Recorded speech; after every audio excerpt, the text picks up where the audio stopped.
When I woke up in the morning, my mom was there.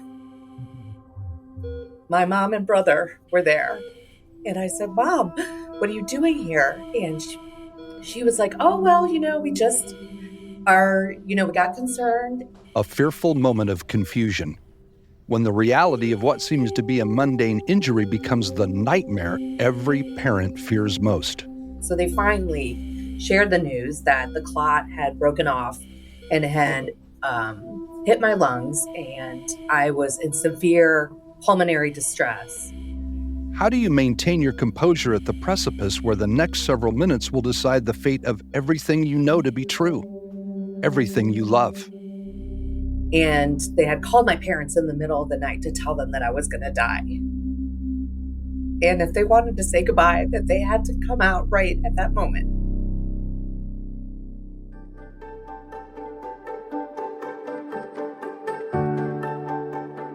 Every 6 minutes, somebody in America dies of a blood clot. We're here to change that statistic.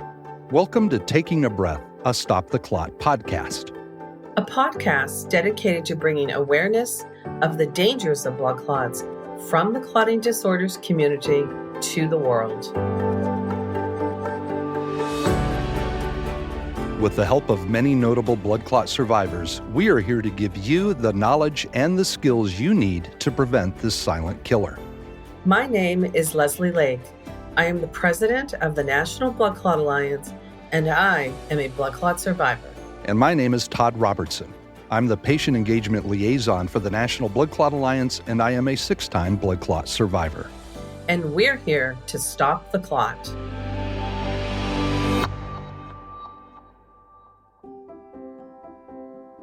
How do you translate lived trauma into systemic change? Our guest today is no stranger to the notion that activism, through lived experiences, breathes life into the changed realities of tomorrow.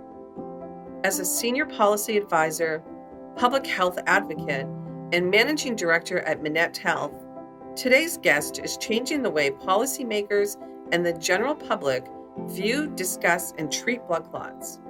Please join me in welcoming the groundbreaking Heide Bajnrauh. I'm Heide Bajnrauh. I am a managing director at Manette Health. I am a blood clot survivor, actually several blood clots, as well as several PEs over the course of my life. So I was a fabulous, excited, young freshman in college at Arizona State University. I had been complaining about a pain in my leg for several weeks, but given that I was 19, very healthy, very athletic, I just assumed that I had pulled a muscle or I had done something to injure myself in the course of playing, tennis and soccer and other types of sports, walking on campus. It's Arizona. We were outside all the time. The weather was gorgeous. It was April. I lived in a dorm. I lived in Manzanita, which is a large dormitory at Arizona State University. I had 7 other roommates. We had our own hallway, and they had heard me complaining about my leg. But again, everyone just assumed I, pulled something or was whining, complaining, etc. I woke up in the middle of the night in excruciating pain and was so thirsty, and it's a dormitory, so I had to walk out of my room to find a drinking fountain. And I remember going out into the hallway, and one of my roommates had been standing in the hallway and just remarked, "Oh my God, what is wrong with your leg?" And I was like, what? And I looked. My leg was 3 times the size it should be, swollen and purple. And I was like, whew, well, this is not good.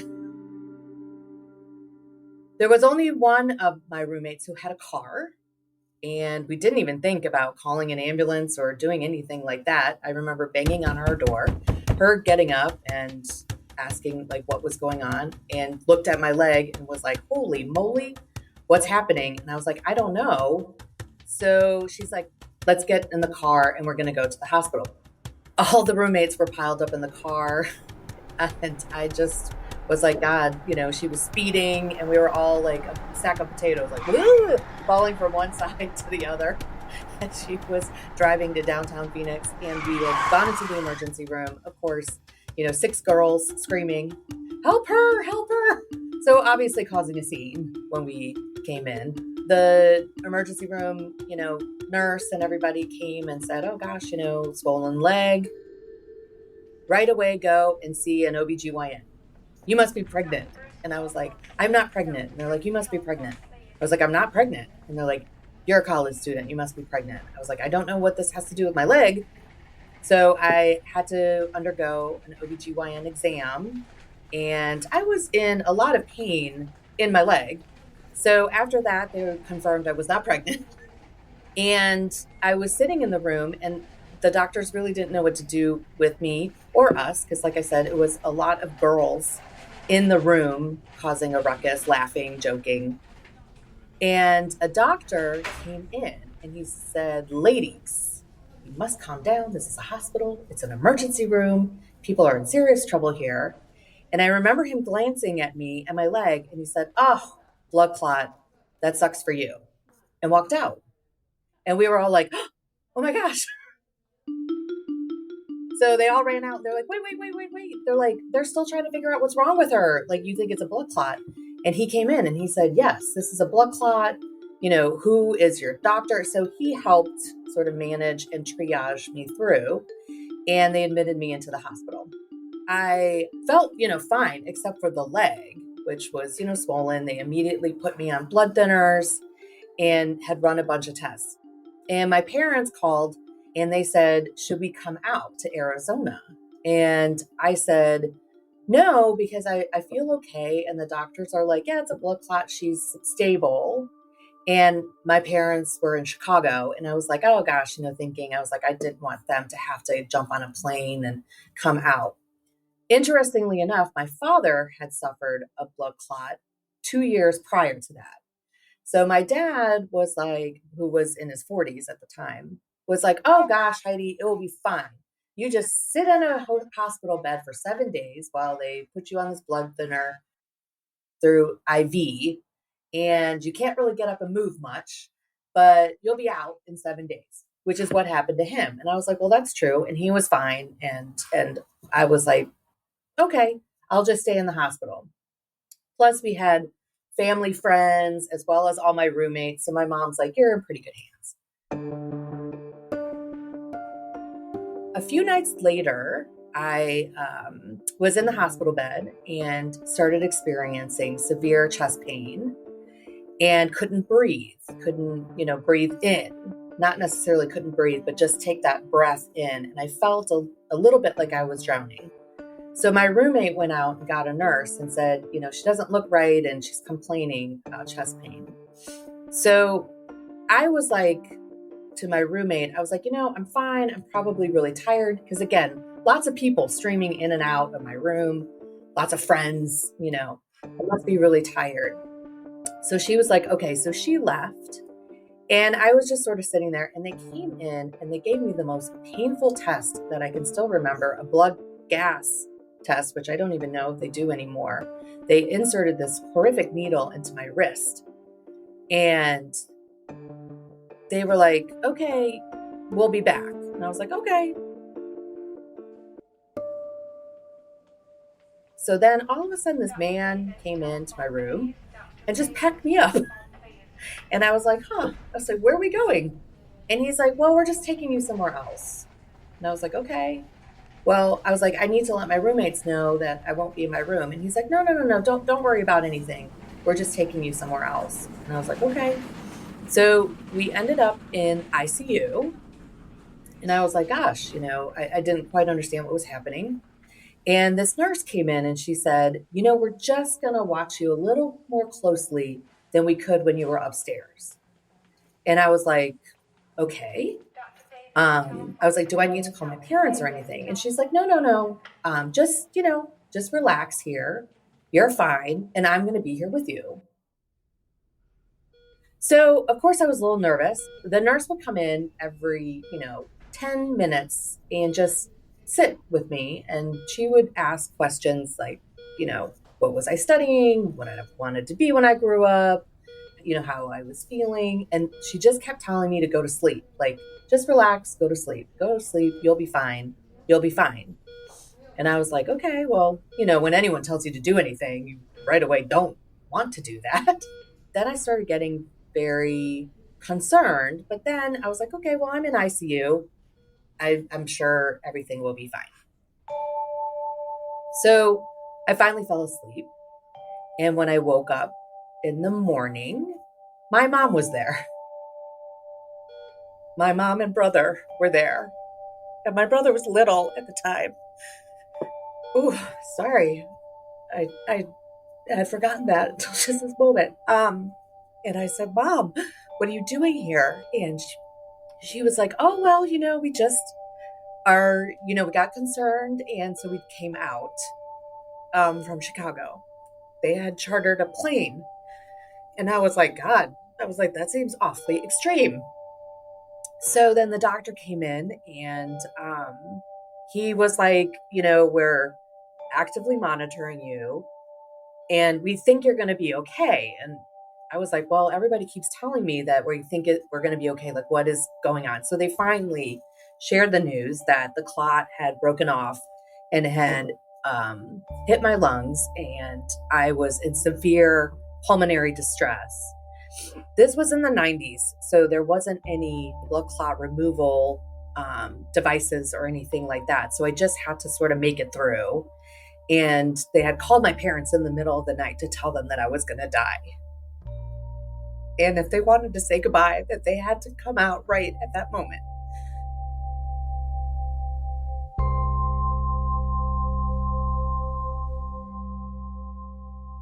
The clot was so severe and so large in my lung.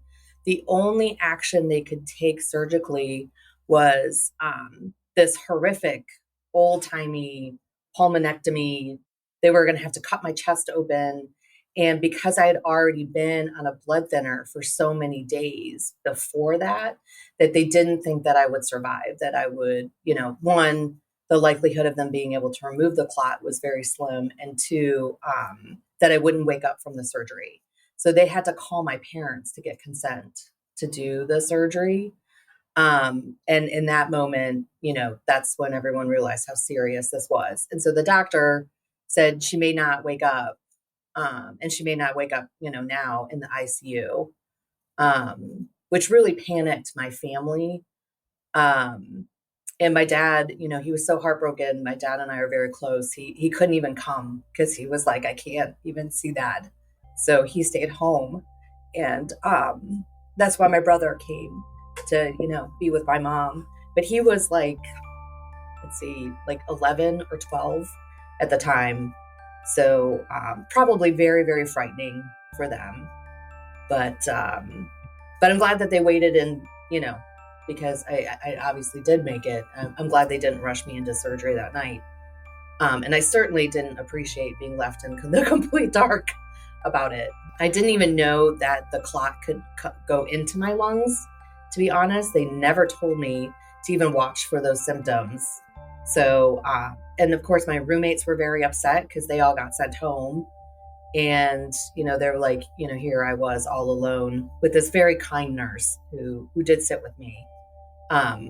But again, she didn't tell me what was going on either. So I obviously made it, but it caused, some damage to the right lower part of my lung, which they said, I would have to deal with. But everyone figured since I was so young that, my body was going to be able to, come back from that. So I ended up staying in the hospital for several more weeks in the ICU as, we had gone through this process. Eventually, stabilized, felt a lot better. The clot, started to dissipate. And they eventually sent me home on a blood thinner with a very strict diet, with very strict instructions, nothing dangerous, no more sports, no more activities. It was a very conservative, older doctor that I had been working with. And actually, at the time, I was the youngest person to come into the emergency room with a blood clot at 19 of such severity that I had. It was, life-changing, no drinking. Here I was, 19 at, a college, my whole life ahead of me. And then certainly started learning along the way, things that I could do and I couldn't do based on, where I was with my, fitness level and, my recovery. And I had several additional incidences of just, smaller clots going into my lungs. It was turned out to be a massive over, 10-inch blood clot in my thigh. And it was just constantly breaking off and like throwing off clots and stuff like that. So I had compression stockings, which was, super sexy at 19, walking around college campus. Really brought the boys to the yard, let me tell you. I learned to live with it and learned to live with the signs and knew, when to go to the doctor and get tests and things like that. And it turned out that, I had gotten the blood clot because I had started birth control when I started college. And that with my dad and him having a blood clot, at the time they didn't truly know all the genetics, but they just assumed there was some familial history. And so they were like, no more birth control after that. I wish that I had had more resources available to me and had spoken to more doctors about the IVC filter, blood clots, how to manage the signs and symptoms, because I just followed along what the doctors told me to do. And I do believe that it has been to my detriment health-wise when it comes to blood clots. Like so many personal experiences, clotting-related disorders can stem from physical trauma and genetic predisposition. But imagine being in the hospital taking care of a current ailment and leaving with the preliminary internal workings of a clotting disorder as a result of outpatient care. Here to talk about hospital-acquired VTE is Dr. Elliot Hout. So blood clots can happen to anybody, anytime. But we also know that approximately 50% of blood clots, or about half of the blood clots that happen, are hospital-associated. They either happen while the patient's in the hospital for something else, surgery or trauma or cancer or whatever. It either happens while they're in the hospital or shortly after discharge from the hospital. And that overall bucket's about half of all the blood clots that happen. So much of the work that we do is trying to actively prevent those blood clots. There are many things we can do for hospitalized patients to prevent these blood clots. We can give them medications to prevent the blood clots. We can use mechanical devices called sequential compression devices for hospitalized patients. And our goal as physicians and the healthcare team is to look at a patient, decide what their risk factors are, and offer the best practice optimal prevention for blood clots, both while they're in the hospital and potentially for some patients after they're discharged, after they go home or after they go to rehab. Some patients are still at risk and should continue on some of those medications after discharge. Historically, we have not done a great job as a healthcare community to give the right prevention. And we've seen a lot of patients who have what we call potentially preventable blood clots. They had a blood clot, and we had not given the right medications. We had not offered them. And sometimes, in some cases, the patients had refused these medications because they hadn't really been educated on how critically important these medications are. So I think the first thing we need to do is we need to risk assess every patient. We need to make a recommendation of what we should be doing to prevent blood clots while you're in the hospital. And then we should be talking to patients, educating the patients, collaborating with patients so that they're willing to take what we think is the best practice medications to prevent blood clots in all these situations.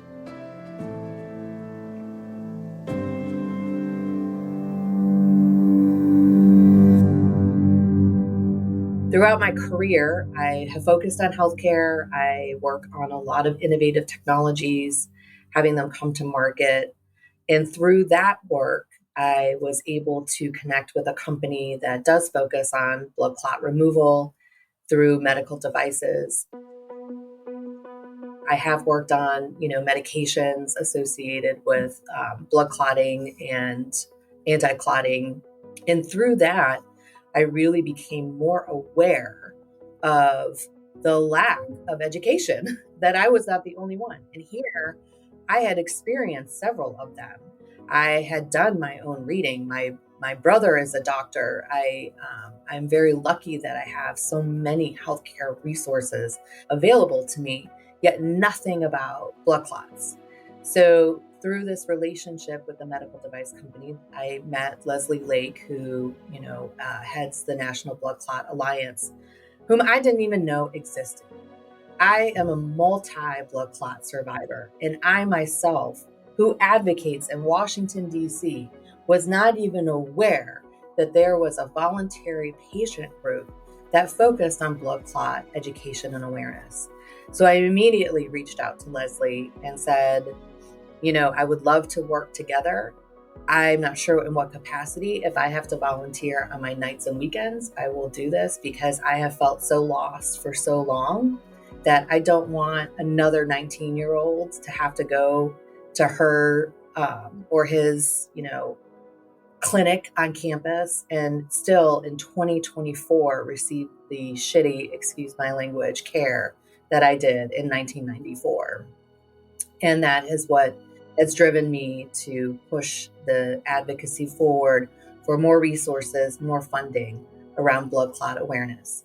And once we started peeling back the layers to really see blood clots as an afterthought in the US budget, there are very limited resource dollars allocated towards blood clot awareness for a condition that affects and can affect anybody, was really enlightening. And that's when Leslie and I really started to work on strategy to ensure that more voices were heard on Capitol Hill around the need for more blood clot awareness and education.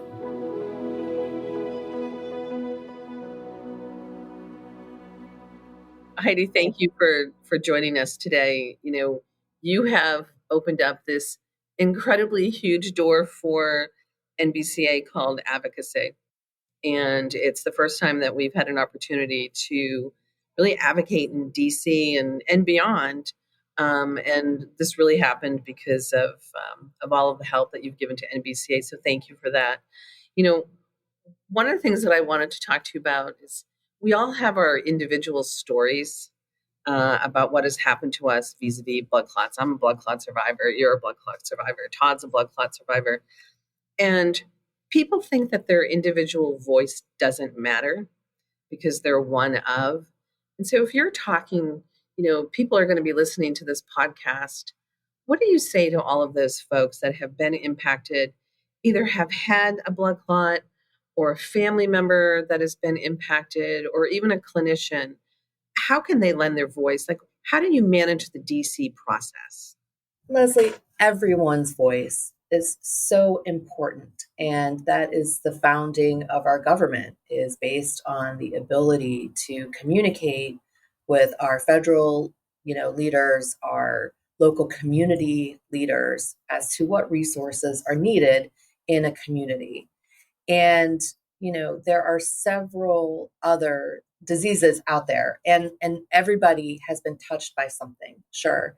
And these diseases go out and they raise money and they advocate, and they also have the ability to get monies from the federal government through CDC funding or NIH funding or other funding streams. I think the challenge with blood clots in this condition is because it can impact everybody. So it's very easy to say, well, for me, it wasn't so bad, but it could impact your neighbor so much more negatively. So don't we have a duty to ourselves to advocate for those who cannot advocate for themselves? My story is tough to tell because reliving it is quite painful, and it was decades ago. and it still haunts me. But without the ability to advocate for those who may not be as comfortable to share their story, I take that as a privilege. And that is why it is still amazing to be here in America and still be able to do those types of things. But I know that folks don't believe that members of Congress or staff read their letters or care about that letters. And I can say firsthand that is not true. I did come to Washington, D.C. I worked for a member of Congress because of my experience in this hospital. And through that work, have seen how much members do care about their constituents, but they cannot care if they don't receive that information or they don't hear from you. And there is strength in numbers. And that's why the NBCA's work is so important, because it gives you the much needed platform to educate and raise awareness. And it gives those members an opportunity to engage. Thank you. So we're, as you know, we're really trying hard to get the word out and get as many people as involved as possible. So for everybody who's listening to this today, we really do want you to contact your congressperson and, share your story. Come to NBCA, share your story, because as you said, there's strength in numbers and we definitely need those numbers. I want to fast forward to post your experience, your awful experience as a teenager, and fast forward how you were thinking about this as a new mom to be, and how it actually impacted you thinking about having a family, because you really did have such a horrific experience. And any thoughts to share with people there, because we do hear from a lot of women in particular who either they're factor V Leiden or they've had a blood clotting experience and they're really nervous about starting a family because it is pregnancy and post-pregnancy is a risk. And what would you say to those folks? Yes. And I had a long journey in having my son, whom I adore, who is now 9. And I had a very supportive spouse who understood that children may not have been an option for us. It took a while for me to wrap my head around the fact I would have to get off the Coumadin. I could not get pregnant on Coumadin and inject myself twice a day with Lovenox, which I did for 2 years before I got pregnant. I felt more comfortable in my education and my resources. But funny enough, and I know you and I joke about this before, I found out I was pregnant in the emergency room with a blood clot. So that is how I was told that I was pregnant. I had thought I had just had another clot. Very matter of fact, woke up that morning. I was like, my leg is swollen. It really hurts. I think I have a clot. Turned to my husband. I was like, I'm going to shower and shave because I got to go to the hospital. Get your computer. We're going to the emergency room. And while there, the doctor came in and she said, aren't you so excited? And I said, about my blood clot? Not really. This is like the 6th one. And she said, no, you're pregnant. And I was like, oh my God. But I felt like my entire team knew my history, my OBGYN. I went to a high risk pregnancy specialist with the support of my, OBGYN. So I did feel very supported. I had to go to Georgetown Hospital, which is not known for their maternity ward. But again, being high risk, I was in a facility that was very capable of, handling my condition. I am, again, one of the lucky few that I have a lot of friends in healthcare. I have a lot of resources and access to healthcare, education. And even then, it didn't go smoothly. My labor didn't go smoothly. There was a lot of concern over, whether or not I would bleed out if I had to have an emergency C-section. But in the end, it all worked out for me. But I certainly understand the fear that others have going through this process. But it's really that team of people around that made the difference, and self-advocating. Yeah. Just like having a doula, I swear us blood clot people need like a blood clot doula to sort of go through records and everything and say, these are the levels. This is her INR. This is, what's going to happen, what's not going to happen. Perhaps that's what we should come up with, Leslie, A a new medical business. alert card that's like, here's all my information you need to know as we're going through this medical decision making together. Yeah, so it's so interesting, the comment you made about self-advocating. Like, it sounds easy, but it's really, really hard. Yes. And so, for all the women and the partners and whatnot that are out there listening to this, you have to advocate, and you just can't stop advocating for yourself if you have a blood clot condition. So that's great advice for everybody. So we're headed to DC in early March together. Yay. Yep. We're going to be meeting with a lot of members of Congress, and hopefully good things will happen. Talk to us about what you think will happen. I mean, Washington is really dysfunctional right now. And what would you, Heidi, be happy with coming out of DC? One can argue that there is a lot of dysfunction in the federal government right now, but that is at a very high level as to how to fund the government. And what we see year after year is, while there is dysfunction, at the end of the day, most often than not, they will come together with some type of deal and fund the government, and things will move forward. It is challenging. However, I have 100% faith that folks will do the right thing and keep the government moving. From our perspective with NBCA and our goals that we would like to really focus on this year, I mean, in the past 2 years, we've been able to have March declared as National Blood Clot Awareness Month, and that is not an easy feat. So through that work, we have been able to develop strong champions who all have been touched by blood clots or have had constituents touched by blood clots. Again, the importance of relaying your story to members of Congress. And so through that work, and we've been able to develop a strong relationship with Congresswoman Lisa Blunt Rochester, who sadly lost her own husband to a blood clot. And she has really wanted to do something in this space. So having a patient advocacy organization that can help her navigate other organizations and develop support has been very helpful. And through that work, we have now a standalone bill devoted to raising awareness around blood clots, which again is a huge accomplishment here in DC. So I'm really looking forward to spending the day with everyone on March 6th. Hopefully the weather will be good. The cherry blossoms may be blooming, to really get more and more members aware of what blood clots mean and how these monies can impact more patient education and awareness. Heidi, thank you so much for joining us today. Your story is amazing. What you're doing for us in DC and just everyone impacted by blood clots, education, awareness, prevention. Thank you so much. We owe you so much, and we're so delighted to have you as part of our family. So thanks for joining us today. No, thank you. And please, if you would like to reach out to your member of Congress, reach out to NBCA. We can help, we can guide, we can provide you, what to say, who to write to. We will help you, but please use your voice. We want to thank Heidi for sharing her strength and vulnerability with us today, and to thank you for joining us here on Taking a Breath. A special thank you to Dr. Elliot Hout from Johns Hopkins for sharing his endlessly useful insight into all things clotting. For more information on risks, prevention, and community, please visit stoptheclot.org.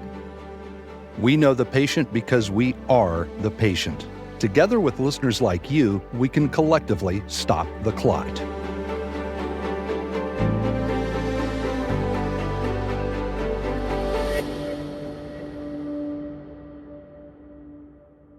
Another Everything Podcast production.